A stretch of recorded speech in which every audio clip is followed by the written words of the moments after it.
साहस कैसे हुआ तुम्हारा यहाँ आने का? और तुम्हें किसने बुलाया? जोर जोर से चिल्ला रहा है। बेचारे नए नए गुरुजी के चेले थे, वह तो लवशंका ही कर गए, घबराने लगे उसे देख करके। गुरुजी कहाँ आफत में डाल दिया। गुरुजी ने कहा शांत रहो, कोई कुछ मत कहो। इतने में ही पत्नी निकल करके आई और आंखें निकाल करके पत्नी ने जामिल की तरफ कहा, बुद्धि खराब हो गई है तुम्हारी, दिमाग चल गया है, भ्रष्ट हो गई है तुम्हारी बुद्धि, सारा गांव सो रहा है, निर्लज्ज हो गए हो। इन महात्माओं संतों पर क्या बीत रही है, तुम कैसे अपशब्द कह रहे हो इनसे? क्या मतलब है, क्या बिगाड़ा है इन्होंने तुम्हारा? और पत्नी ने जब आंखें निकाल करके डांटा ना, तो एकदम से बिल्कुल चूहे की तरह मौन होकर के बिल में चला गया घर के अंदर। एक शिष्य गुरुजी से आकर कहने लगा, गुरुदेव एक नजारा मैंने बड़ा अच्छा देखा है। क्या? ये जमाने वाले तो अजामिल से डरते हैं, हाँ, लेकिन अजामिल अपनी पत्नी से डरता है। गुरुजी ने कहा बिल्कुल सही कह रहा है, तो मैंने भी यही देखा है। लेकिन प्रातःकाल गुरुदेव के पास में पत्नी से पहले ही जाग करके आ गया और देख रहा है ऐसे घूर घूर के महात्माओं को, बेचारों को, लेकिन दरवाजे की तरफ भी देख लेता है, पत्नी ना आ जाए कहीं निकल गई। फिर उनकी तरफ अभी नहीं गए हो, कब जाओगे, लेकिन दरवाजे की ओर देख लेता है, पत्नी ना आ जाए। लेकिन महात्मा ने कहा, गुरुजी ने अजामिल इधर आओ, हाँ तुम्हारी पत्नी ने भोजन कराया है, और महात्मा ब्राह्मण ऐसे नहीं जाएंगे जब तक दक्षिणा नहीं दोगे। दक्षिणा दे दो तो ये चले जाएंगे अजामिल। अजामिल कहने लगा, भूतों से भूत मांग रहे हो, अजामिल से और दक्षिणा? गुरुजी ने कहा तो फिर ये ब्राह्मण जाएंगे नहीं, आज और भोजन बनवाना पड़ेगा। अजामिल ने कहा यह बड़ा लफड़ा पड़ गया, ये जाएंगे नहीं। अजामिल ने कहा ठीक है मैं दक्षिणा देता हूं तुम्हें यहां से जहां तक मेरी सीमा है, कोई कुछ नहीं कहेगा, चले जाओ। गुरुजी कहने लगा ये दे नहीं सकता, ले सकता है। अजामिल हम अगर कुछ दें तो ले लोगे? अजामिल ने कहा लेने का काम तो रोज ही करते हैं, आज राजी राजी से दे दो। और गुरुजी ने बुला करके कहा, हम तुझे दक्षिणा दे करके जा रहे हैं बेटा, तेरी पत्नी गर्भवती है, अगर इसके पुत्र हो जाए ना तो उस पुत्र का नाम नारायण रख लेना। और साधु महात्मा चले गए, और जब चले गए, लेकिन उसके बाद में उसकी पत्नी के जब पुत्र हुआ तो उसका नाम नारायण ही रखा गया। और यह बहुत बड़ा पापी था, लेकिन पुत्र नारायण से बड़ा प्रेम करता है। सबसे छोटा था ना, अपने पास सुलाना, खिलाना, बिठाना, सेवा करना, आनंदित होना, इसलिए नारायण नारायण नारायण उसके रंग में रंग गया है। अब पुत्र नारायण कहाँ हो भैया? अरे ओ नारायण कहाँ जा रहे हो? अरे ओ पुत्र नारायण कहाँ हो? लेकिन यमदूतों ने आकर के इसे घेर लिया। एक बार बीमार हो गया, बीमार होने पर अंत समय आ गया, यमदूत आ गए लेने के लिए, और यमदूतों ने चारों ओर से इसे घेर लिया। जब यमदूतों ने आकर के धमकाया, खींचना प्रारंभ किया, नंगी तलवार लेकर के कहा ना, तो यह चिल्लाने लगा। अरे ओ अपने पुत्र को चिल्ला चिल्ला करके कह रहा है, अरे ओ पुत्र नारायण बचाओ मुझे भैया, कहाँ हो तुम? अरे ओ नारायण, अरे ओ पुत्र नारायण, ये यमदूत मुझे मार देंगे बेटा, ये तलवार लेकर के आए हैं, हाथियों पर चढ़ करके आए हैं, यमदूत आ गए मुझे लेने, मुझे खींच रहे हैं, मुझे याद ना दे रहे हैं, आकर के मुझे बचाओ पुत्र नारायण। अरे ओ पुत्र नारायण जल्दी आओ। नारायण जल्दी अयो रे, अयो रे यमदूत खींच रहे आए के। नारायण जल्दी अयो रे यमदूत खींच रहे आए के। नारायण जल्दी अयो रे यमदूत खींच रहे आए के। नारायण जल्दी अयो रे यमदूत खींच रहे आए के। नारायण नक जल्दी आना, नारायण नक जल्दी आना। अरे पुत्र नारायण कहाँ हो? जल्दी आओ या मुझे ले जाएंगे, मार डालेंगे, तब आओगे क्या? रो करके कह रहा है, अरे नारायण जल्दी आओ बेटा। नारायण नक जल्दी आना, हे नारायण नक जल्दी आना, आय के मोकू धीर बधाना, आय के मोकू धीर बधाना, तू इनसे मोए बचैयो रे, बचैयो रे, यमदूत कैच रहे आय के। नारायण जल्दी अयो रे, अयो रे, यमदूत खेच रे आए के।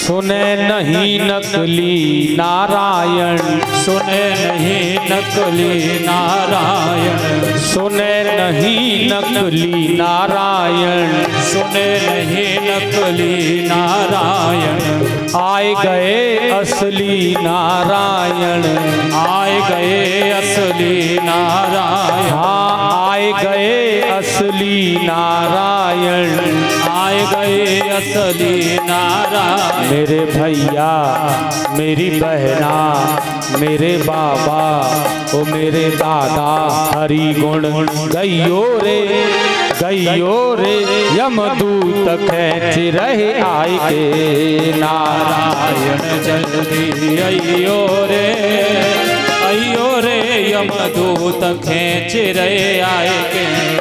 नारायण जल्दी अयो रे, अयो रे, यमदूत खेच रहे आ। चलो लक्ष्मी नारायण भगवान की जय हो। परीक्षित महाराज खड़े होकर के पूजन करेंगे सबसे पहले लक्ष्मी नारायण भगवान का, और एक एक करके सभी माता बहनाएं भाई बंधु पूजन करेंगे।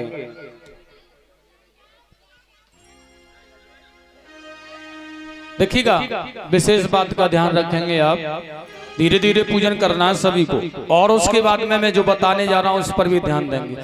देखिए नारायण पुत्र नारायण, पुत्र नारायण, पुत्र नारायण, चिल्लाते चिल्लाते यमदूतों के पास में पुत्र नारायण तो नहीं आया है, लेकिन असली नारायण भगवान के पार्षद विमान लेकर के आ गया, और पार्षदों ने विष्णु पार्षद भगवान के पार्षद जो कि भगवान के जैसे लग रहे थे, उन्होंने यमदूतों से कहा भैया अब तुम चले जाओ, इसका जो भी करना है हम करेंगे। यम लोगों ने कहा, यमदूतों ने, यह पापी है नारायण, यह अजामिल पापी है और तुम नारायण के भक्त हो, तुम क्यों आए हो इसे लेने।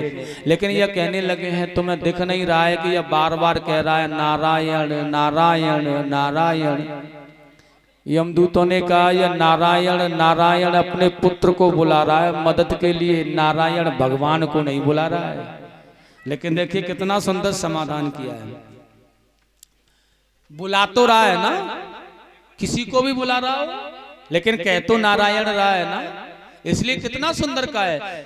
भाव को भाव अनख आलस हो, नाम जपत मंगल दिस दसहु। भाव से कुभाव से, मित्र बना करके, पुत्र बना करके, शत्रु बना करके, रिश्तेदारी बना करके, कैसे भी मुझे तू अपना बना ले। भगवान कह रहे हैं तेरा कल्याण कर दूंगा, मुझे बना ले अपना, कैसे भी बना ले, किसी भी प्रकार से बना ले, तेरे जीवन का उद्धार न करना तो कहना। यमदूत तो चले गए, भगवान के पार्षद भी छोड़ के चले गए सज्जनों, लेकिन यहाँ पर देख रहा है यह अजामिल के एक छोटे से, मैंने केवल अपने पुत्र नारायण को बुलाया था, वाकई में मैं अपने ही पुत्र नारायण को बुला रहा था, लेकिन अनजाने में पुत्र रूपी नारायण को बुलाने पर भगवान श्री हरि विष्णु के पार्षद आ गए मुझे बचाने के लिए। लेकिन मैं वाकई में अगर भगवान का हकीकत में मन से इंद्रियों से भगवान के चरणों में अर्पित करके उन्हें मनाऊंगा तो साक्षात परमात्मा जब मुझे लेने आएंगे तो कितना आनंद आएगा मेरे जीवन में, कितनी आनंद की अनुभूति मेरे जीवन में होगी। और आनंद ही आनंद फैलेगा जब भगवान आएंगे। तो इसलिए यह सर्वस्व छोड़ करके आया, सब कुछ छोड़ करके भगवान का जाकर के भजन करने लगाया बहुत अच्छी तरह से। और भगवान का यह भजन करते करते करते करते परमात्मा में होकर के भगवान के धाम के लिए चला गया। प्रेम से बोलेंगे नारायण भगवान की जय हो, आनंद कंद भगवान की जय हो, जय जय श्री राधे श्याम। धीरे धीरे आप पूजन करें। देखिए ये खड़े बालक है ना, इनको थोड़ा व्यवस्था में करो भैया। ये सभी बच्चों को यहाँ से इधर पीछे बैठलाओ, सभी बच्चों को पीछे करो।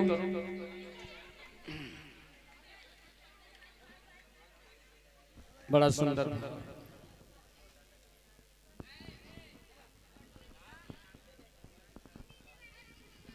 बोलिए गोविंद भगवान की जय हो, आनंद कंद भगवान की जय हो। जयकारा जोर बोल तो रहे हैं आप, लेकिन जोर से नहीं बोल रहे, थोड़ा जोर से बोलेंगे। एक बार प्यार से बोलेंगे राधे राधे, और जोर से बोलेंगे जय जय श्री। बहुत ही सुंदर भाव है। देखिए कि भगवान का इस कथा के द्वारा हमें केवल एक ही शिक्षा मिलती है सीखने के लिए कि किसी भी प्रकार से केवल भगवान का स्मरण करना होगा। किसी भी प्रकार से ठाकुर जी को मनाओ। और हमें इस कथा से एक शिक्षा और भी मिलती है कि हमें अपने परिवार में कैसे नामांकन करने चाहिए अपने परिवार में। क्योंकि हम अपने परिवार में अपने बच्चों का, अपने बेटियों का, अपने बेटों का नामांकन जो नाम है वो परमात्मा से जोड़ देंगे ना तो कहीं ना कहीं हमारा ही कल्याण होगा। सज्जनों ध्यान रखना है, हमारा अपना कल्याण होगा। लेकिन नहीं, ये जमाने के लोग हैं ना, नारायण नाम रखना नहीं चाहते। क्योंकि नारायण नाम कैसे रखें, रामचंद्र नाम कैसे रखें, कृष्णा नाम कैसे रखें, कृष्ण कैसे रखें, बड़ा अपमानित होता है। गोविंद नाम कैसे रखें, नहीं रख सकते ना, इसलिए अपमानित जनक होता है नहीं। क्योंकि आजकल के जो नाम है ना, पंडित जी के रखने के बाद भी बदल दिए जाते हैं। पंडित जी रख करके गए नाम गोपाल, और मायके से फोन आया भैया का, क्या नाम रखा है पंडित जी ने। बहन ने कहा भैया पंडित जी नाम रख करके गए हैं गोपाल। भैया ने कहा ये गोपाल भी कोई नाम होता है क्या, बड़े बूढ़े जैसा नाम रख दिया गोपाल, ये कोई नाम है। बहन कहने लगी क्योंकि भाई है। बहन ने कहा भैया तो फिर तुम अच्छा सा नाम बता दो, कोई ढूंढ करके क्या नाम रख लें इसका। भैया ने कहा इसका नाम रखना है टीटू। अगर यह टीटू नाम अच्छा ना लगे तो बंटी नाम रख लेना, बंटी। क्यों पता है, भाई भी बड़ा चालाक है। और चालाक क्यों है पता है, ये गोपाल नाम रख दिया है पंडित जी ने, बहन का खर्चा बढ़ा दिया है। क्योंकि गोपाल है ना, ये तो भैया दूध पिएगा, माखन खाएगा, और इतनी महंगाई में यह दूध माखन कहाँ से आएगा मेरी बहन के पास में। इसलिए नाम बदल दिया है, गोपाल नहीं बंटी। टी2, टी माने चाय, टू माने दो चाय पूरे दिन में पी करके गुजारा कर लेने वाला टी2, तो खर्चा कम होगा। और उसके बाद में कहा बंटी, वन माने एक, टी माने चाय, एक चाय पी करके काम का गुजारा करने वाला व्यक्ति वंटी। ऐसे नाम रखने के लिए बता दिया। लेकिन भैया अगर कन्हैया नाम रखोगे, गोविंद या गोपाल रखोगे तो माखन तो खिलाना पड़ेगा। काली कमली वाला मेरा यार है,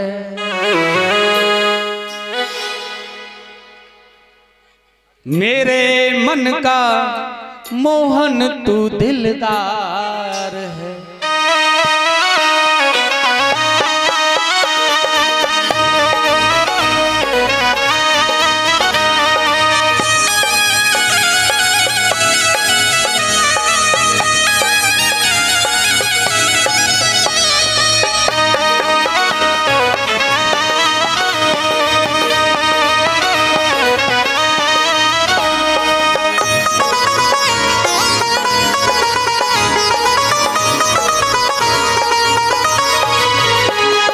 काली कमली वाला मेरा यार है, यार है, मेरे मन का मोहन तू दिलदार है। काली कमली वाला मेरा यार है, मेरे मन का मोहन तू दिलदार है। तू मेरा यार है, मेरा दिलदार है। तू मेरा यार है, मेरा दिलदार है। ओए ओए ओए काली कमली वाला मेरा यार है, मेरे मन का मोहन तू दिलदार है।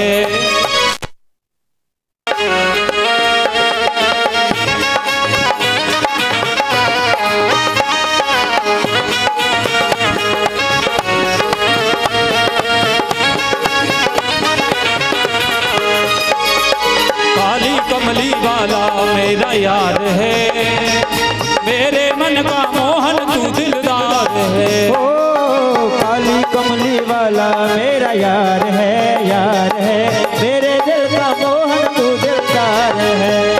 तू मेरा यार है, मेरा दिलदार है। तू मेरा यार है, मेरा दिलदार है। ओए ओए ओए काली कमली वाला मेरा यार है, यार है, मेरे मन का मोहन तू दिलदार है। ओ काली कमली वाला मेरा यार है, यार है, मेरे दिल का मोहन तू दिलदार है।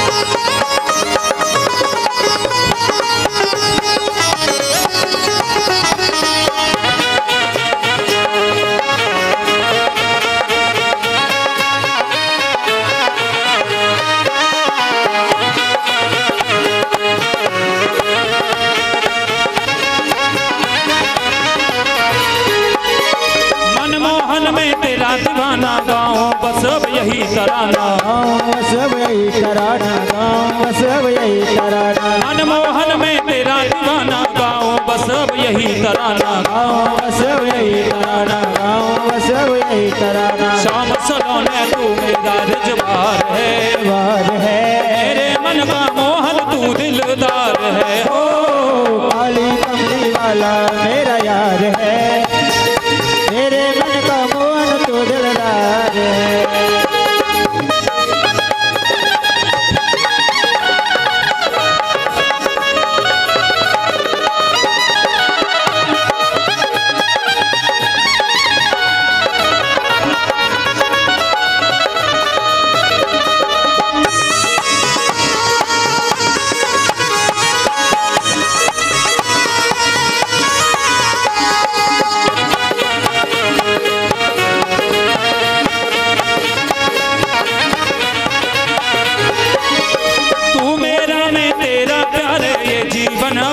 हवाले ये जीवन अब तेरे हवाले, ये जीवन अब तेरे हवाले। तू मेरा मैं तेरा प्यार, ये जीवन अब तेरे हवाले, ये जीवन अब तेरे हवाले, ये जीवन अब तेरे हवाले। तेरे हाथ से जीवन की पतवार है, पतवार है, तेरे हाथ से जीवन की पतवार है, पतवार है। तेरे मन का मोहन तू दिलदार है। हो काली कमली वाला मेरा यार है, मेरे मन का मोहन तू दिलदार है।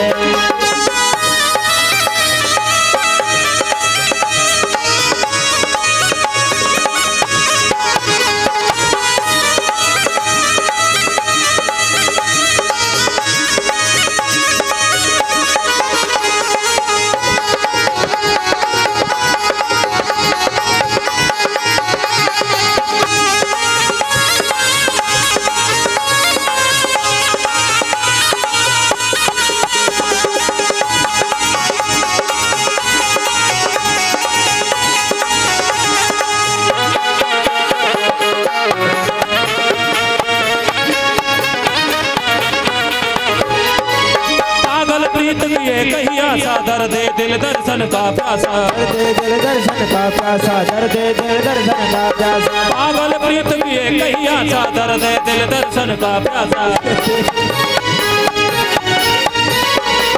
तेरे हर वादे पे मुझे एतबार है तेरे हर वादे पे मुझे एतबार है मेरे मन का मोहन तू दिलदार है हो काली कमली वाला मेरा यार है मेरे मन का मोहन तू दिलदार है तू मेरा यार है मेरा दिलदार है हो ये मेरा यार है मेरा दिलदार है ओ काली कमली वाला मेरा यार है मेरे मन का मोहन तू दिलदार है ओ काली कमली वाला मेरा यार है ओ काली कमली वाला मेरा यार है मेरे दिल का मोहन तू दिलदार है तू दिलदार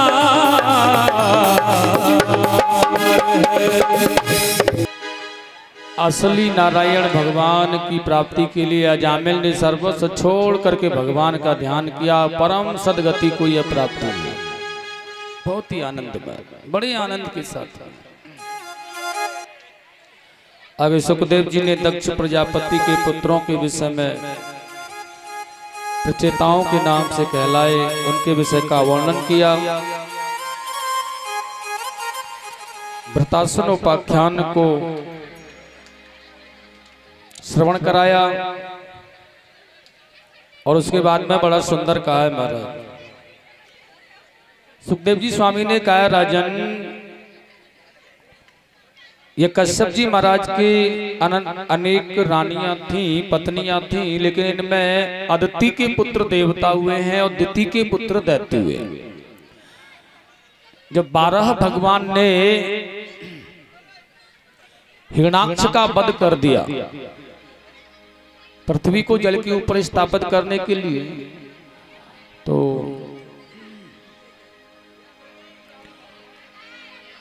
माता दिति का दूसरा पुत्र था जिसका नाम था हिरणाकश्यप। ये अपने पारिवारिक जनों के साथ में उन्हें समझाने का प्रयास कर रहा है। अपनी माताओं से, बहनों से, सगे संबंधियों से कह रहा है, भैया यह संसार एक रंगमंच का नाटक है, इसमें जीव आता है चला जाता है।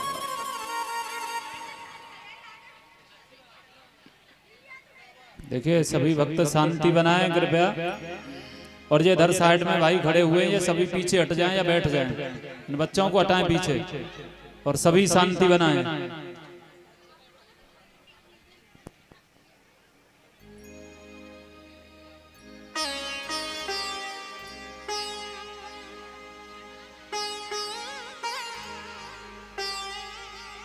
परीक्षित जी महाराज ने प्रश्न किया है कि यह हिरणाकश्यप और हिरणाक्ष का जन्म कैसे हुआ।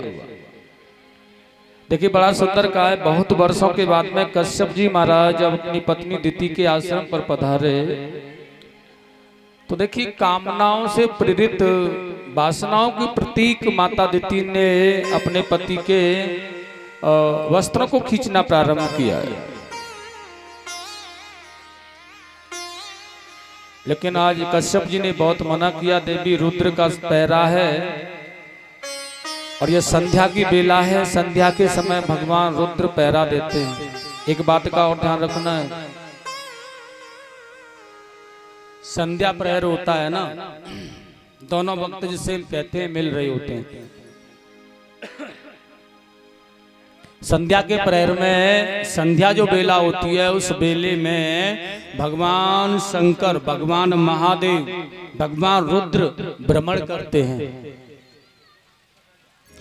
और उस समय भ्रमण करते हुए भगवान शंकर को, भगवान रुद्र को जिनके यहाँ पर दीपक जले हुए मिल जाते हैं ना, तो वह उनके घर का कल्याण कर देते हैं महाराज। उनके यहाँ भूत प्रेती आदि संकट रूपी भय नहीं रहता है कभी भी। जहाँ प्रेतों के भी प्रेत, महाप्रेत, अवधूत, महाकाल भगवान जहाँ होकर के निकल करके जा रहे हैं, वहाँ कोई प्रेतवासा, भूतवासा नहीं रहता है। वहाँ के सारे संकटों का निवारण हो जाता है। जहाँ संध्या बेला में दीप जलाया जाता है, घर के दरवाजे पर, चबूतरे पर, देहली पर दीप जलाया जाता है संध्या बेला, क्योंकि संध्या के समय पर भगवान रुद्र भ्रमण करते हैं। केवल यह संध्या प्रहर है ना, यह किसके लिए बनाया है? भजन के लिए, दीप जलाने के लिए, भ्रमण करने के लिए, बस केवल संध्या प्रहर है। लेकिन संध्या प्रहर में माता दिति ने बहुत बड़ी भूल की है, गर्भाधान किया है। अपने पति, अपनी इच्छाओं की पूर्ति के लिए पति का संयम किया, तो खुद होकर के रुद्र रुष्ट हो गए। और पति देव ने भी कहा है, देवी तुम्हारी मनोकामना तो पूर्ण होगी, लेकिन दुष्ट संतान होगी। ये सूक्ष्म होकर के जब भजन में लगे तो बेचारी दिति ने बड़ा प्रायश्चित किया है, पति देव मुझसे बहुत बड़ी भूल हो गई, इसका प्रायश्चित मुझे कैसे करना है। तो देखिए कश्यप जी ने 4 बातें बताई हैं, आप ध्यान से सुनना। ऐसी भूलें हम न करें जीवन में, इसलिए ध्यान से सुनना है। देखिए ये 4 कार्य बताए हैं जो कि हमें संध्या के समय पर नहीं करने चाहिए, संध्या के समय। और वो 4 कार्य कौन से माता हो, ध्यान से सुना। ब्याजी महाराज ने बड़ा सुंदर श्लोक लिखा है, संध्या काले च संप्राप्ते चतुर्कमाड वर्जयेत। संध्या के समय पर 4 कार्य नहीं करने, चतुर्कमाण वर्जित। ये वर्जित हैं 4 कार्य। कौन से वर्जित हैं?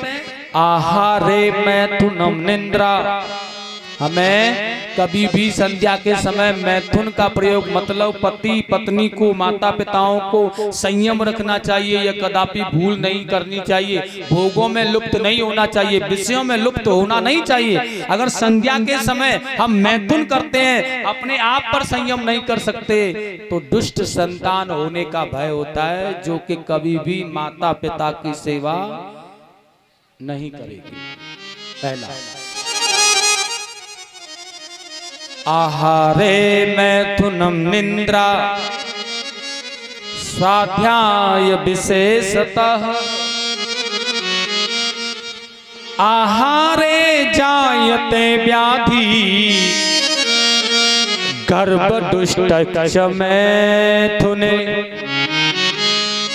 निंद्रायाम हरते लक्ष्मी स्वाध्याय विशेषतः। संध्या के समय हमें विषय वासनाओं से अलग रहना चाहिए। संध्या के समय दूसरा, हमें भोजन भी नहीं करना चाहिए। संध्या प्रहर आने से पहले भोजन किया जाए या संध्या प्रहर बीत जाने के बाद में भोजन किया जाना चाहिए। मैंने आपको बताया था कि अनगिनत अवगुण और रोगों की गलतियां करने वाले हम ही तो हैं, जो कि हमारे शरीर में अनगिनत रोग फैले हुए हैं। अगर हम संध्या के समय भोजन करते हैं तो हमारे शरीर में अनगिनत रोगों का वास हो जाता है, जिनका हमें कोई पता नहीं होता। इसलिए हमें संध्या के प्रहर में कभी भी भोजन नहीं करना चाहिए। संध्या किसे कहते हैं? जब दोनों वक्त मिले हुए होते हैं, भगवान भास्कर छिप रहे होते हैं, न रात्रि होती है न दिन होता है, उसे संध्या कहते हैं। और तीसरा बताया है, संध्या के समय पर हमें कभी भी स्वाध्याय, हमें कभी भी पठन पाठन नहीं करना चाहिए, पढ़ना नहीं चाहिए। देखिए एक बात और है, कभी भी बच्चे को, आजकल के तो ट्यूशन ही संध्या के लिए होते हैं, ध्यान रखना। संध्या के पहले ज्यादातर बच्चे ट्यूशन पढ़ते हैं संध्या में, लेकिन नहीं, संध्या के समय हमें नहीं पढ़ना। अगर बिल्कुल कभी न भूलें, उसके लिए पढ़ना होना तो ब्रह्म मुहूर्त में पढ़ना चाहिए, ब्रह्म बेला, जो कि एक बार में याद हो जाए, कभी भूला नहीं जाए। ब्रह्म बेला, संध्या के समय तो पढ़ना ही नहीं चाहिए। महाराज जी संध्या के समय क्या करें? अगर गुरु हैं तो मंत्र का जाप करो, नहीं तो भ्रमण करो, साधना करो, कोई रेचक पूरा कुंभक आदि प्राणायाम करो, लेकिन पढ़ना नहीं चाहिए। संध्या प्रहर बीत जाए तब पढ़ना चाहिए।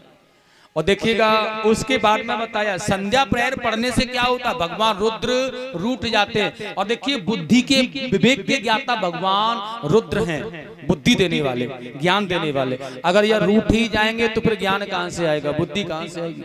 इसलिए संध्या समय नहीं पढ़ना चाहिए। और चौथा बताया है निंद्रायाम हरते लक्ष्मी, संध्या के समय कभी भी सोना नहीं चाहिए। जो व्यक्ति संध्या के समय गहरी निंद्रा में सोते हैं उनके यहाँ कभी भी लक्ष्मी वास नहीं करती है। ये 4 कार्य निषेध हैं, कभी भी नहीं करने चाहिए।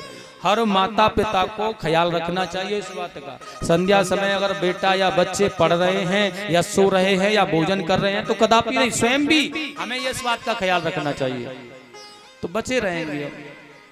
माता दिति ने गलती की, दुष्ट संतान उनके गर्भ में आए। देखिए ऐसी संतान को उन्होंने जन्म देना नहीं चाहा तो 100 वर्ष तक गर्भ धारण किया, लेकिन ब्रह्मा जी ने वरदान दिया तुम्हारे पुत्र तो दैत्य ही होंगे पुत्री, लेकिन तुम्हारा जो पौत्र होगा वह भगवान का बहुत बड़ा भक्त होगा। अब देखिए मूंद से ज्यादा ब्याज प्यारी लगती है ना सबको, पुत्र से ज्यादा नाती प्यारा लगता है। पुत्र की शादी हो जाए, सब कुछ ठीक हो जाए ना, तो जाने से पहले मन में यही ख्याल होता है जातना तो सबको है, लेकिन नाती सावर हो जाए तभी जाए तो अच्छा, स्वर्ग नशेनी मिल जाएगी नाती की। अब जब पुत्र दैत्य होंगे नाती भक्त होगा, परम परपोता बहुत बड़ा भगवान का भक्त होगा। तो माता दिति ने प्रसव काल हो जाने दिया। अब 100 वर्ष तक जिस प्रसव को धारण कर रही थी उसको जब होने दिया तो 2 पुत्र हुए, हिरण्याक्ष और हिरण्याकश्यप। यह हिरण्याक्ष बल बहुत था इसके अंदर, भुजाओं में खुजली होती थी तो गदा लेकर के वरुण लोक में पहुंच गया तो वरुण देवता ने तो फंदा काट दिया। भगवान एक पुराण पुरुष नाम का व्यक्ति तुमसे युद्ध कर सकता है। नारद जी मिले, नारद जी ने उस पुराण पुरुष के लिए कह दिया कि वह जल में छिपी हुई पृथ्वी को खोजने गया है। तो यह 12 भगवान के द्वारा मारा गया बेचारा।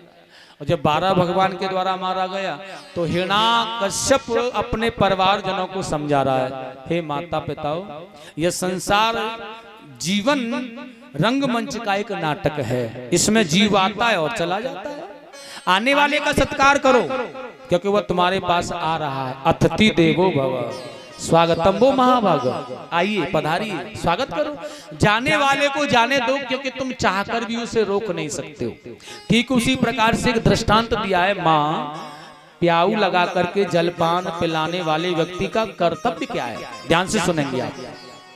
उसका क्या कर्तव्य है, उसका क्या फर्ज है? उसका केवल एक ही फर्ज है, केवल पानी पिलाता रहे। जो भी यात्री जा रहा है जल पिलाता रहे, पानी पिलाता रहे, जाने दे आगे। आने वाले को पिलाए और जाने वाले को चले जाने दे। अगर वह आने वाले को पानी पिलाने के बाद जाने के लिए न कह करके पूछने लग जाए कि कौन सा गांव है, कहां से आए हो, क्या नाम है, क्या करते हो, तो रिश्तेदारी निकल आएगी। निकलेगी या नहीं? कहीं ना कहीं होकर के कोई न कोई उस गांव में, वहां का उस गांव में तो हमारा हुआ, उस गांव से वहां ऐसे बड़ा कनेक्शन, बड़ा रिश्ता। अब रिश्तेदारी निकल आई, और नजदीक वाली निकल आई। अब क्या कर रहे हैं, अगर सेवा नहीं कर, मन में अब खुदर पुदर होने लगी, अगर सेवा नहीं करेंगे ले जाकर तो जाकर बदनामी करेगा, तेरा रिश्तेदार मिला था कुछ भी नहीं सेवा की। और जल पिलाना भूल गया बेचारा, रिश्तेदार की सेवा में लग गया, घर ले आया, खातरदारी की, वहां जल पिलाने का कर्तव्य मार्ग टूट गया। तो उसका कर्तव्य क्या है? किसी रिश्तेदारी को नहीं निकालना, केवल जल पिलाते रहना है। ऐसे ही हमारा नियम है। यह संसार में रंगमंच का नाटक है। संसार आने वाले को आने दो, जाने वाले को जाने दो, उसे आप रोक भी नहीं सकते हो। रोकने का प्रयास करोगे तो बंधन का कारण बन जाएगा और कुछ नहीं, बंधन। और सज्जनों, बहुत गहराई की बात है, यह ऐसे नहीं समझना है आपको, बहुत विशेष गहराई से सोच करके चलना है। अब यह नहीं कह रहा हूं कि मैं आप अपना कोई बीमार या परेशान है तो उसे हम दवा न दिलवाएं, दिखाएं नहीं, दिखाओ, मैं नहीं कहता, मना करता, लेकिन जाने वाले को रोकने का प्रयास करोगे तो संकट होगा तुम्हें निश्चित रूप से। उसमें कुछ भी व्यवधान नहीं हो सकता है, क्योंकि जाने वाला रुक नहीं सकता तुमसे, कितना भी प्रयास करना। हान लाभ जीवन मरण यश अपयश विधि हाथ, कितना भी प्रयास कर। और उसके बाद में यह अपने सिंहासन पर बैठा और मंत्रियों से सलाह कर रहा है कि अब विष्णु मेरे परिवार का शत्रु है, मैं इसे मारना चाहता हूं, तो कैसे मारूं। अब सभासदों ने कहा विष्णु को मारना इतना तो सरल नहीं है, उन्हें मारने के लिए, उनसे बैर करने के लिए तो तपस्या करनी होगी आपको। तो ब्रह्मा जी की तपस्या करने चला गया ये, लेकिन जहां तपस्या करने बैठा वहीं एक तोता आकर के बोल रहा है नारायण नारायण नारायण। अब यह भजन नहीं कर रहा है या तपस्या प्रारंभ नहीं की, क्योंकि शत्रु का नाम ले लिया गया है और मेरा अपशगुन हो गया, इसलिए तपस्या की ही नहीं, लौट करके आ गया। इनकी अन्य रानियां तो बहुत थी, लेकिन एक बहुत सुशील रानी थी जिसका नाम था कयाधु, ध्यान रखना, हिरण्यकश्यप की। और जब कयाधु ने देखा कि पतिदेव गए थे तपस्या करने, लौट कैसे आए, तो यह देख रही हैं अगर मैं इनसे अभी पूछने लगूं कि क्यों गए थे, क्यों लौट आए, तो दैत्यराज है, पत्नियों की तो कोई कमी ही नहीं है, इसलिए तलवार निकालेंगे और गर्दन पर मारेंगे गोविंदाय नमो नमः। फिर कैसे पूछूंगी मैं, इसलिए ऐसे नहीं पूछना है, बड़ी बड़ी बुद्धिमता से काम ले रही है। और हर माता कयाधु के प्रकार से ही काम ले तो जीवन का संग्रह बड़ा अच्छा चलेगा। ऐसा नहीं है कि पतिदेव तो बाहर गए थे, अब बाहर गए जाने के बाद लौट करके आए, बेचारे से क्या बीती, क्या परेशानी हुई, क्या संकट आया, और पत्नी ने आते ही रंगे हाथों पकड़ लिया, अरे ओ ऐसे घूमते फिरते रहते, कुछ होगा तुमसे, क्या करने गए थे, कहाँ गए थे, शाम तक शाम हो गई, अब आए हो, कुछ किया भी। ऐसे अब शब्द वाक्यों को अगर जब किया जाएगा तो वह पति का अपमान होगा। और पति का अपमान, मैंने कहा था ना कल आपको, जो पत्नी पति का अपमान करती है उसे नरक में जाने से कोई पतिसम द्रोह। तुलसीदास जी कह रहे हैं, मैं नहीं कह रहा, माता क्षमा करना, ऐसा मत कहना कि ब्यास जी हमारे लिए कह देते, इनके लिए कुछ नहीं कहते, देवताओं के लिए, मैं नहीं कह रहा हूँ, तुलसीदास जी कह रहे हैं, प्रमाण दे रहा हूँ। पतिसम नार द्रोह जो करही, चौपाई है, रौरव घोर नरक में, मैं नहीं अपनी तरफ से कह रहा। पति कितने खुश हो रहे हैं, देवता बहुत खुश हो रहे हैं।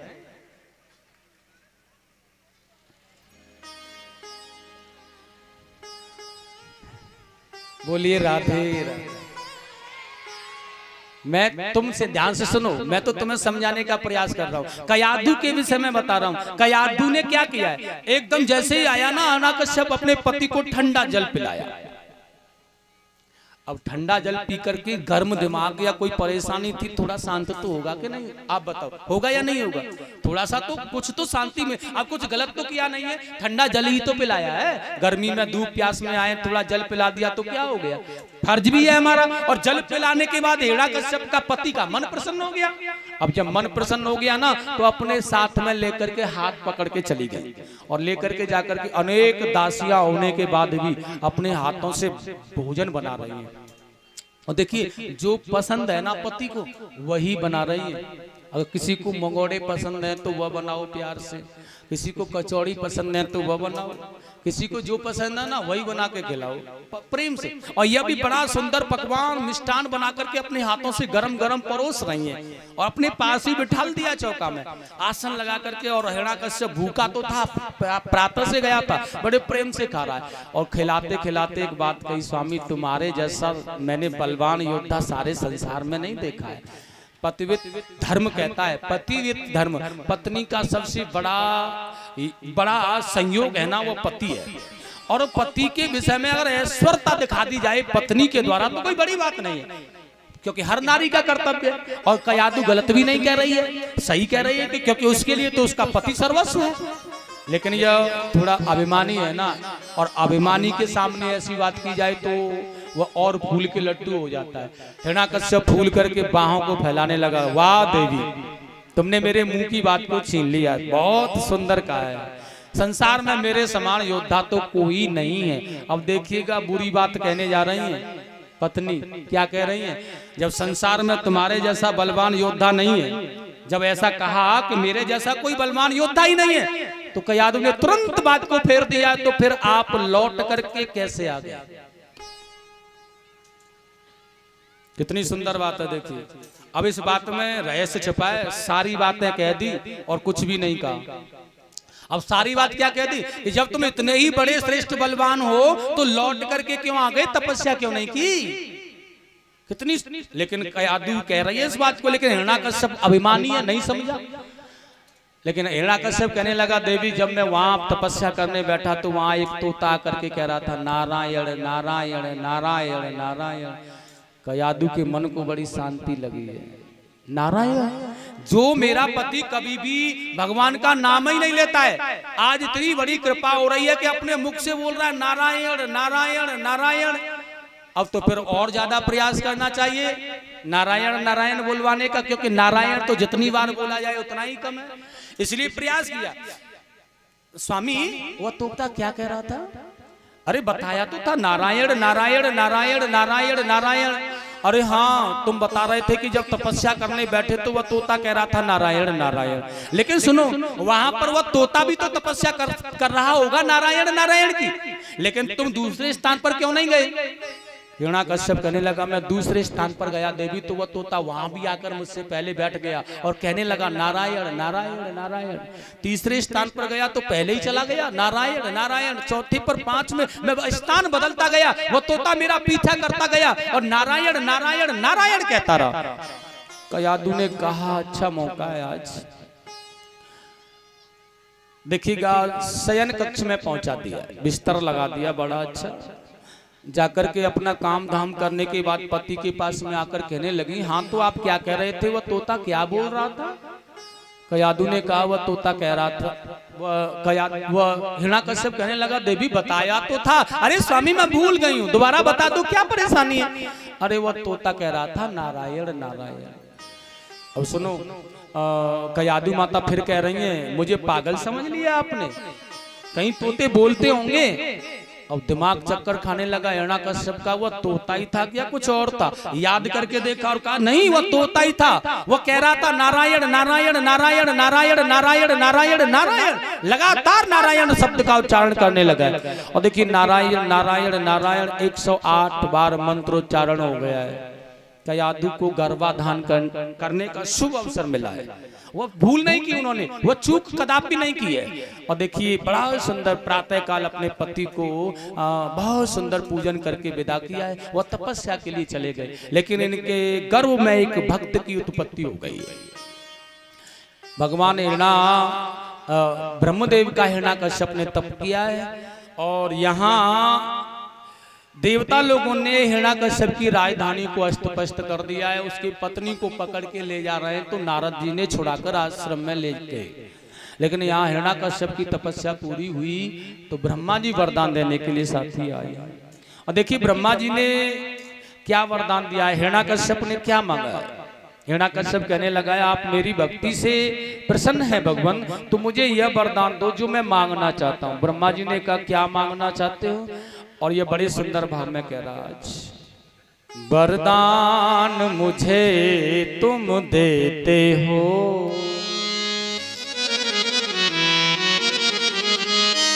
तो सावधान अब हो जाओ। ब्रह्मा जी हिरण्याकश्यप से पाला पड़ा है, किसी और से नहीं। सावधान हो जाओ, अपने आप को संभालो। वरदान मुझे तुम देते हो तो सावधान अब हो जाओ, और मुझे अमरता पाने का, मुझे अमर हो जाने का वरदान आज दे कर जाओ। मुझे अमर हो जाने का वरदान आज दे कर जाओ। मुझे अमर हो जाने का, मुझे अमर होने का वरदान दे दो ब्रह्मदेव।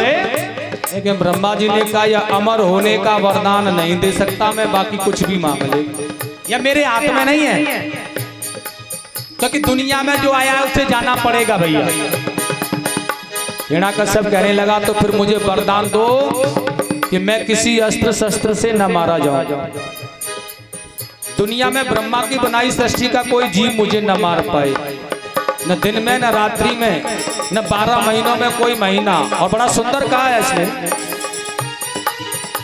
कोई भी मार सके न मुझे, मैं कभी किसी से भी न डरूं, मैं कभी किसी से भी न डरूं, मैं कभी किसी से भी न डरूं। ऊपर न मरूं नीचे न मरूं, ऊपर न मरूं नीचे न मरूं, ऊपर न मरूं नीचे न मरूं, पर न मरूं नीचे न मरूं। बाहर न मरूं भीतर न मरूं, ऊपर न मरूं नीचे न मरूं, बाहर न मरूं भीतर न मरूं, ऊपर न मरूं नीचे न मरूं। न ऊपर न नीचे न बाहर न भीतर न दिन न रात्रि, न 12 महीनों में कोई महीना, न सृष्टि का कोई जीव मुझे मारे, न कोई दुनिया का अस्त्र मुझे मारे। ब्रह्मा जी ने कहा तथास्तु, लेकिन तू अमर नहीं है, मरेगा। मैं वरदान देने आया सो दे दिया, अब मारने वाले का काम है, कैसे मारेगा तुझे। ब्रह्मा जी तो चले गए, लेकिन यहां देखिएगा यह हिरण्यकश्यप दुनिया का सर्वश्रेष्ठ योद्धा हो गया। और सुनो, यहाँ तक कि जब यह गदा लेकर के बैकुंठ में भी जाता है ना, तो भगवान श्रीमन नारायण, भगवान श्री हरि विष्णु भी लुप्त हो जाते हैं, उसे मिलते नहीं है।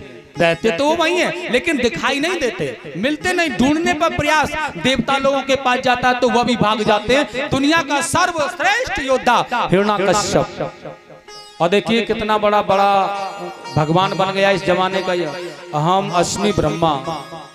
सबसे पहले क्या किया है इसने, महात्मा संतों को सताना। जितने भी दैत्य हुए हैं ना जीवन में, सबसे पहले उन्होंने संत महात्माओं को सताना प्रारंभ किया है। क्यों किया है? क्योंकि महात्मा संतों के द्वारा, ब्राह्मणों के द्वारा जो यज्ञ होते हैं, जो कथाएं होती हैं, उनसे देवताओं की शक्तियां प्रबल होती हैं और भगवान की शक्तियां प्रबल होती हैं। और जब उनकी शक्तियां प्रबल और श्रेष्ठ रहती है तो ये दैत्य कुछ नहीं कर पाते। इसलिए ये यज्ञों को विध्वंस करते हैं, कथाओं में विघ्न करते हैं, क्योंकि देवताओं की शक्तियां प्रबल न हो। और वही काम किया है हिरण्यकश्यप ने। उस जमाने में कितना बड़ा खौफ अत्याचार है हिरण्यकश्यप का सज्जनों, रूह कांपती है। उस समय पाठशालाओं में जहां विद्या अध्ययन होता था, पाठशाला जिसे कहते हैं, जिसे गुरुकुल कहा जाता था, वहां क्या होता है?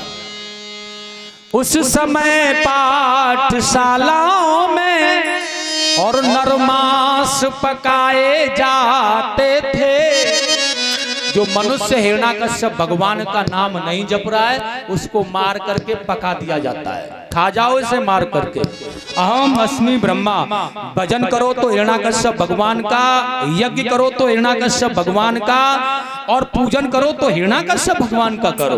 दुनिया का सर्वश्रेष्ठ भगवान हिरण्यकश्यप बन बैठा है। और देखिएगा बड़ा सुंदर का है। उस समय पाठशालाओं में और नरमांस पकाए जाते थे। उस समय पूज्य विद्वानों के, उस समय पूज्य विद्वानों के मस्तक ठुकराए जाते थे। उस समय पूज्य विद्वानों के मस्तक ठुकराए जाते थे। उस समय पूज्य विद्वानों के, उस समय गीता रामायण, हमारे सदग्रंथ, हमारे वेद, हमारे उपनिषद जो होते थे, उनको बांध दिया जाता था और होली की तरह जला दिया जाता था। उस समय पे गीता रामायण ईंधन के बदले जलते थे, ईंधन के बदले जलते थे, ईंधन के बदले जलते थे। उस समय देव प्रतिमाओं पर, उस समय देव प्रतिमाओं पर निर्द्वंद हथौड़े पड़ते थे। उस समय देव प्रतिमाओं पर निर्द्वंद हथौड़े पड़ते थे। उस समय देव प्रतिमाओं पर। उस समय था मच गया दारुक का हाहाकार। बलपूर्वक ब्राह्मणों को मदिरा पिला दी जाती है, साधु महात्माओं को बलात् मारा पीटा जाता है, हमारे जो गुरुकुलों में शास्त्र उपनिषद वेद होते थे वह सभी को जला दिया जाता है। हिरण्याकश्यप भगवान का तांडव नृत्य कर रहा है, बहुत बड़ा पाप अत्याचार हो रहा है साथियों। वहीं कयाधु को लेकर के हिरण्याकश्यप नारद जी के आश्रम से आए हैं, जो कि उनका पुत्र भी साथ आया, जिस बालक का नाम है प्रहलाद। अच्छा एक बात और सुनिए, प्रहलाद किसे कहते हैं? प्रहलाद शब्द का अर्थ होता है स्वाधीनता, मतलब किसी भी हाल में रह करके प्रसन्नता का अनुभव करने वाला जीव प्रहलाद है, किसी भी हाल में। और बड़ा सुंदर कहा है महाराज, प्रहलाद को किसकी कृपा मिली है? कृष्ण ग्रह गृही आत्मा न वेदम जगदीश्रमः कृष्णम एवं ग्रहतेन गृहीता आत्मा बुद्धि दर्शय। कृष्ण रूपी बुद्धि को, प्रहलाद रूपी बुद्धि को कृष्ण रूपी ग्रह ने बंद कर लिया है। अब कोई भी सामर्थ्यवान हो तो निकाल के ले जाओ, चाहे वह हिरण्याकश्यप ही क्यों न हो, निकाले।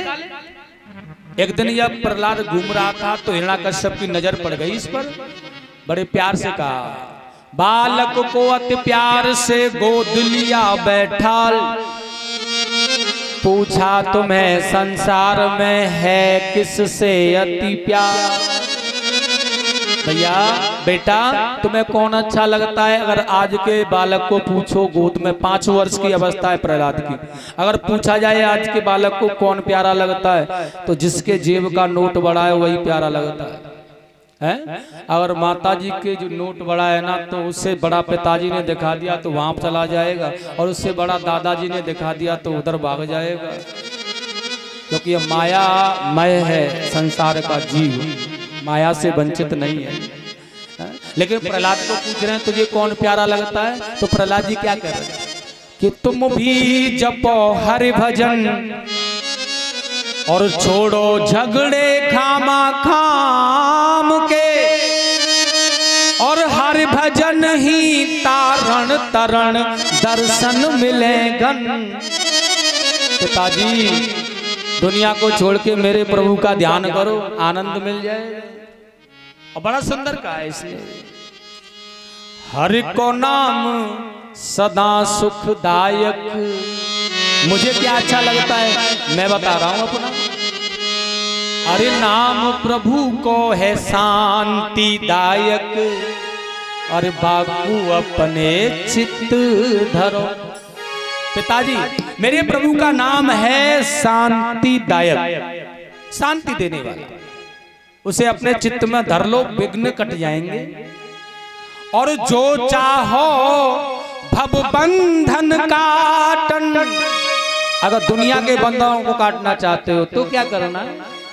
प्रहलाद जी कह रहे हैं जो चाहो भव बंधन काटन, तो प्रेम से प्रभु की भक्ति करो, हरि को नाम सदा सुखदायक, प्रेम से हरि को नाम रटो। जो चाहो भव बंधन काटन, जो चाहो भव बंधन काटन, प्रेम से हरि को नाम भजो, हरि को नाम सदा सुखदायक।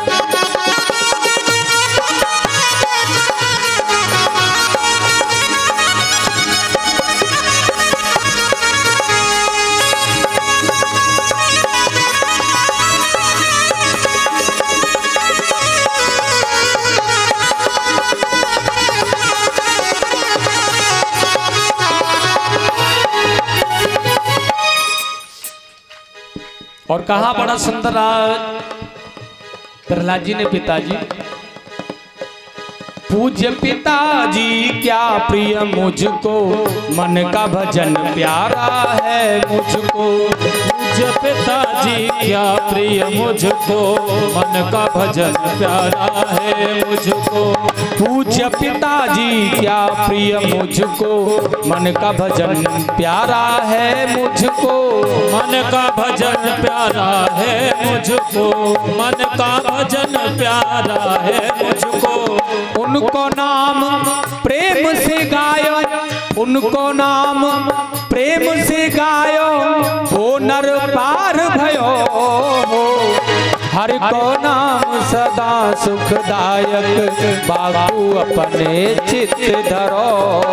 जो चाहो भव बंधन काटन, जो चाहो भव बंधन काटन, प्रेम से हरि को नाम भजो, हरि को नाम सदा सुखदायक।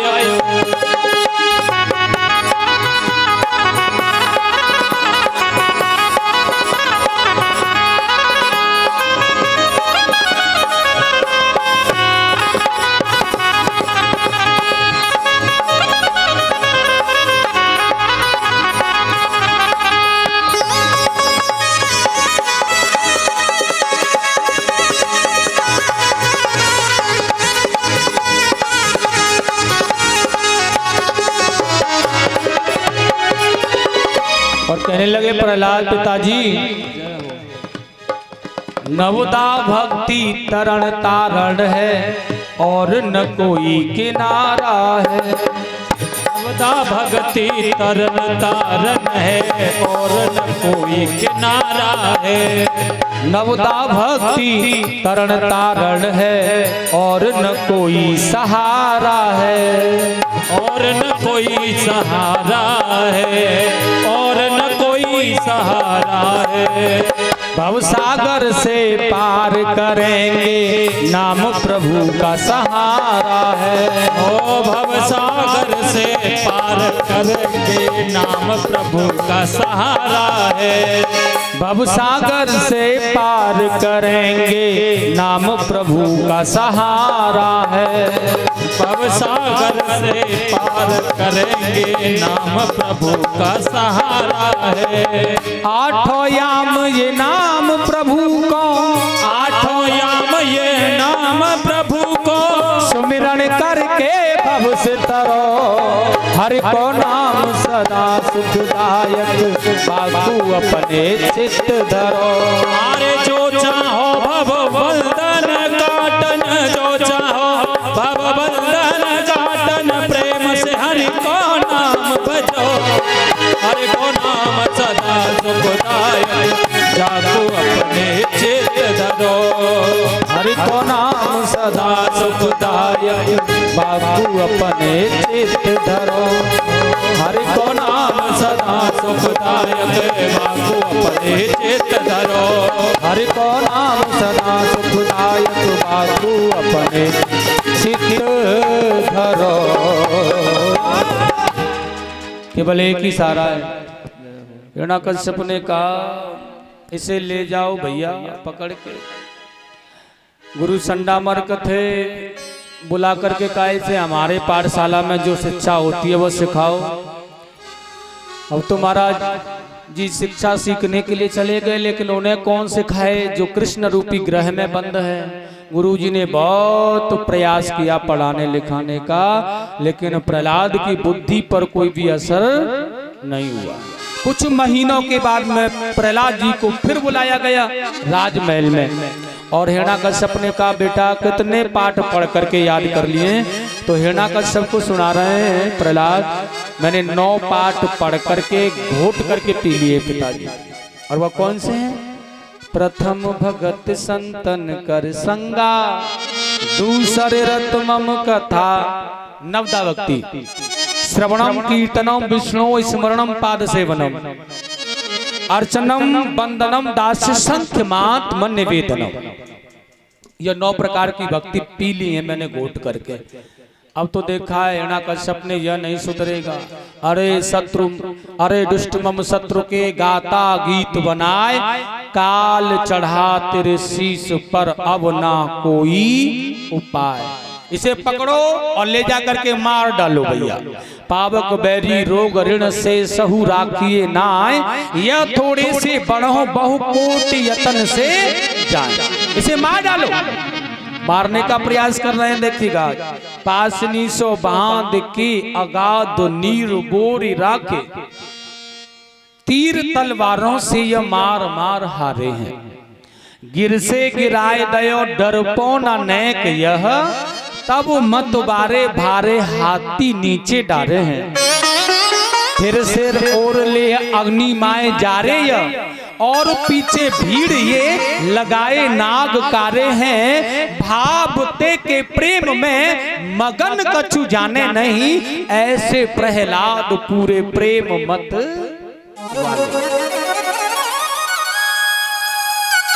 पर्वतों से नीचे फेंक दिया तो माता पृथ्वी ने अपने गोद में ले लिया, जल में डुबो दिया, कोई असर नहीं हुआ। तीर तलवारों का प्रहार किया तो असर ही नहीं होता है। होलिका को बुला करके जलवाने का प्रयास किया तो स्वयं ही जल गई, लेकिन यह बच गए।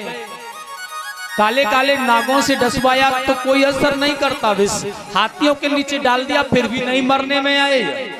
अब तो काल कोठरी में डाल दिया गया है, लेकिन फिर भी देखिए गुरुजी एक दिन आ गए तो उन्होंने कहा एक बार प्रयास और कर लेते हैं, इसे हमें दे दो, और लेकर के चले गए पाठशाला में। अब देखिए यहाँ पाठशाला में जब यह आ गए तो गुरुजी ने कहा बेटा यह विष्णु है ना, यह नारायण, यह तुम्हारे परिवार का शत्रु है, और शत्रु का इस प्रकार भजन नहीं किया जाता। यह तुम्हारे पिताजी का शत्रु ही नहीं, तुम्हारे चाचा को मारने वाला ही नारायण है, और जो तुम्हारे चाचा को मारने वाला है तुम उसका सम्मान करते हो, उसका अपमान करने की बजाय उससे शत्रुता बनाने की जगह। प्रहलाद जी ने हंस करके कहा है गुरुदेव मेरे चाचा का वध नारायण भगवान ने किया था ना, हाँ, तो फिर तो मुझे नारायण से शत्रुता बनानी चाहिए।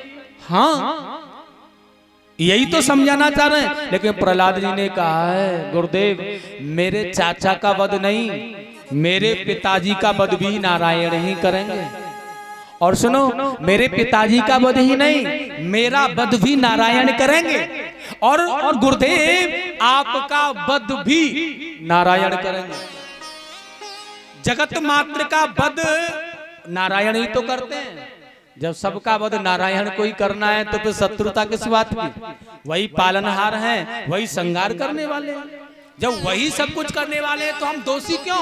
अरे आए हैं मेला देखने, भेजा है मेला देख करके जा, लेकिन फिर भी इस मेले में आकर के उत्पात कर रहे हैं। एक बात और सुनिएगा, हमारे माँ बाप हमें मेला देखने के लिए भेज रहे हैं, पैसे दे करके मेला देख करके आओ बेटा, और हम मेला को देखते देखते कामनाओं में फंस गए तो पुलिस वाले पकड़ लेते हैं, जेल में डाल देते हैं। माता पिता इंतजार देख रहे हैं, बेटा गया था मेला देखने, लेकिन यहाँ बेटा कामनाओं की वशीभूत होकर के जेल में पड़ा है, और माँ बाप बेचारे दुखी हो रहे हैं। ऐसे ही संसारमय मेला को देखने के लिए हमारे परम पिता ने भेजा है हमें। और देखिए हमें मेला देखने के लिए सदलक्ष्मी दी है, वह सदबुद्धि सदज्ञान जो दिया है यही हमारा धन है, और हमें भेजा है कि तू इस संसार का मेला देखने के लिए जा, और इस मेला को देखने के बाद लौट करके यहीं आ जाना, और कहीं मत भटक जाना। लेकिन हम इस मेला को देखने के लिए संसार में आकर के कामनाएं, वासना, अहंकार, काम, क्रोध, लोभ, मत्सर जैसी वासनाओं में घुस जाते हैं तो कारागृह में बंद हो जाते हैं, और जब कारागृह में बंद हो जाते हैं तो भगवान को बड़ा दुख होता है। लेकिन हम निर्दयी क्या करें? लेकिन ये प्रहलाद जी कह रहे हैं संसार मात्र को मारने वाले भगवान हैं, तो फिर आपको भी भगवान ही मारेंगे। अब गुरुजी ने देखा यह नहीं सुधरेगा। एक दिन गुरुजी पाठशाला से कहीं गए हुए थे, बालक जन थे ना छोटे छोटे, प्रहलाद के पास में आ गए और कहने लगे भैया तू अपने भगवान को भजता है, क्या वह तेरे भगवान तुम्हारी रक्षा करते हैं? प्रहलाद जी ने हाँ करते हैं। तो क्या हम तेरे भगवान का भजन करें तो तेरा भगवान हमें भी बचाएगा? उन्होंने कहा हाँ बचाएगा। तो कैसे करना है? अब देखिएगा पहले के जमाने में खेल किया करते थे बच्चे, एक दूसरे का हाथ पकड़ लेते थे, और जैसे ही प्रहलाद का स्पर्श इन बच्चों ने किया, अब प्रहलाद का स्पर्श जैसे किया उसके अंदर तरंग आ गई, हिरण्याकश्यप वासना छूट गई, भक्तिमय तरंग घुस गई, और जैसे ही भक्तिमय तरंग गई तो वो नाचने लगा, और दूसरे ने उसका स्पर्श किया तो उसके अंदर भी वही तरंग चली गई। जैसे कि बिजली की पकड़ लेने पर एक दूसरे के अंदर वह करंट चला जाता है ना, ऐसे ही वह करंट, भक्तिमय करंट सभी के अंदर जाने लगा, प्रहलाद के अंदर से। और प्रहलाद जी बड़े सुंदर भाव में कह रहे हैं, भैया मेरा गोपाल गिरधारी जमाने से निराला है, बहुत ही निराला है। और एक बात और सुनो, उनका भजन करते करते कभी वह रूठ जाए ना तो मनाने का प्रयास करना, क्योंकि वह रूठ भी जाता है। मेरा गोपाल गिरधारी जमाने से निराला, निराला है, निराला है, रंगीला है, रसीला है। मेरा गोपाल गिरधारी जमाने से निराला है, मेरा गोपाल गिरधारी जमाने से निराला है। मेरा गोपाल गिरधारी जमाने से निराला है, रंगीला है, रसीला है, न गोरा है न काला है। रंगीला है, रसीला है, न गोरा है न काला है।